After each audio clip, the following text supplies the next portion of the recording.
Yo guys, jumpa lagi di Historik Indonesia. Di episode kali ini, kita masih membahas seputar Hindu dan Buddha. Kali ini yang akan kita bahas adalah mengenai pengaruh dari agama dan kebudayaan Hindu-Buddha terhadap kehidupan masyarakat kita hingga masa kini. Apa aja sih pengaruhnya? Yang pertama, aspek bahasa dan tulisan. Bisa dikatakan pengaruh terbesar dari kebudayaan India di Indonesia yaitu budaya aksara.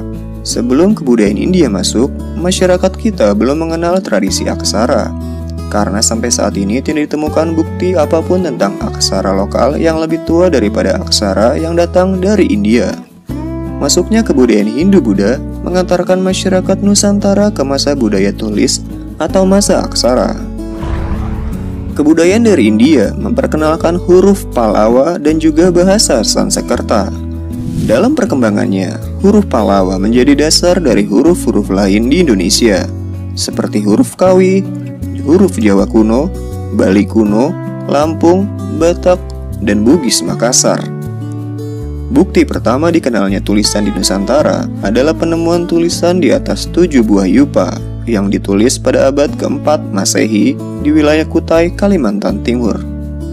Jejak sejarah berupa tulisan itu dapat dilihat melalui berbagai prasasti, kitab, dan manuskrip atau naskah.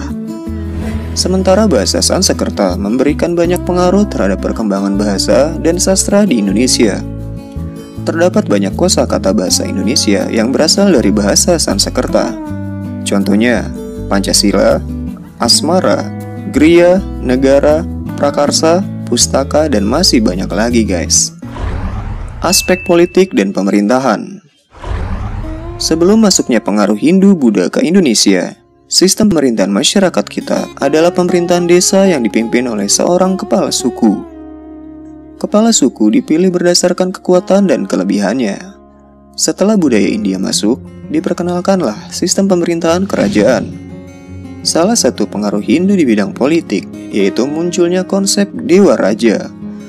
Konsepnya adalah seorang raja diyakini sebagai titisan atau reinkarnasi dewa. Konsep ini melegitimasi atau mengesahkan pemusatan kekuasaan pada raja. Dari konsep ini pula lah, Indonesia mulai mengenal sistem pemerintahan kerajaan dengan raja sebagai pemimpin tertinggi. Aspek agama dan sosial. Sebelum pengaruh Hindu-Buddha masuk, masyarakat kita telah mengenal sistem kepercayaan animisme dan dinamisme, serta sejumlah kegiatan upacara yang terkait pemujaan terhadap roh nenek moyang. Masuknya pengaruh Hindu membuat masyarakat Indonesia mengenal dewa-dewi. Setiap dewa-dewi memiliki tempat dan perannya. Dalam kehidupan sosial, pengaruh kebudayaan Hindu yang nyata adalah dikenalnya sistem pelapisan sosial di dalam masyarakat, yang disebut sistem kasta. Meski demikian, sistem kasta yang berlaku di Indonesia tidak seketat di negeri asalnya yaitu India. Sementara agama Buddha tidak mengenal kasta. Aspek budaya dan tradisi. Pengaruh Hindu dan Buddha juga mempengaruhi aspek tradisi lokal masyarakat kita. Contoh tradisi yang masih ada sampai saat ini misalnya adalah upacara ngaben yang dilakukan umat Hindu di Bali. Ngaben adalah ritual pembakaran jenazah. Api yang membakar dipercaya sebagai penjelmaan Dewa Brahma yang bisa membakar semua kekotoran yang melekat pada jasad dan roh orang yang telah meninggal. Abu dari pembakaran jasad dimasukkan ke dalam buah kelapa untuk kemudian dilarung ke laut atau sungai yang dianggap suci. Arsitektur bangunan.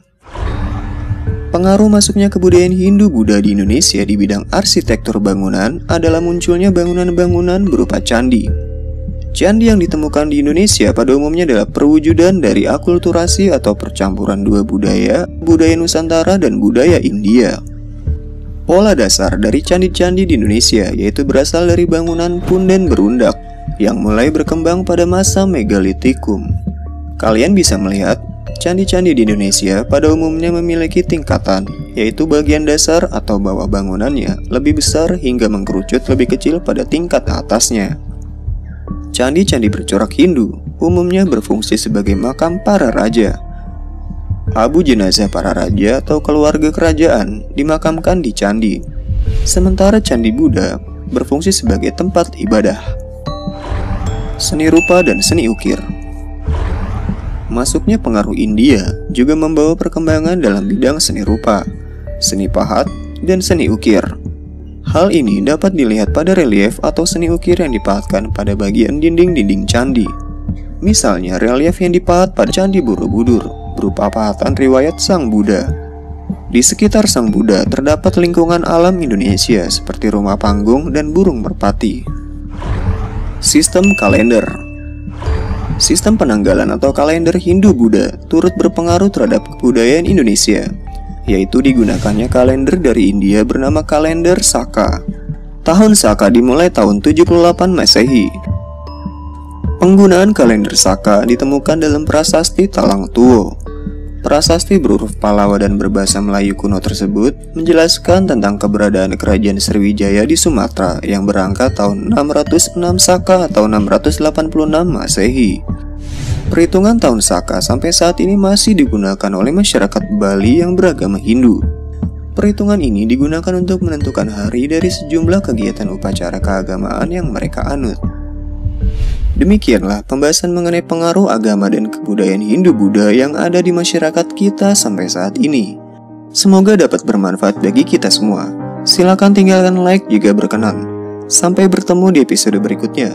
Akhir kata, salam jas merah. Jangan sekali-kali meninggalkan sejarah.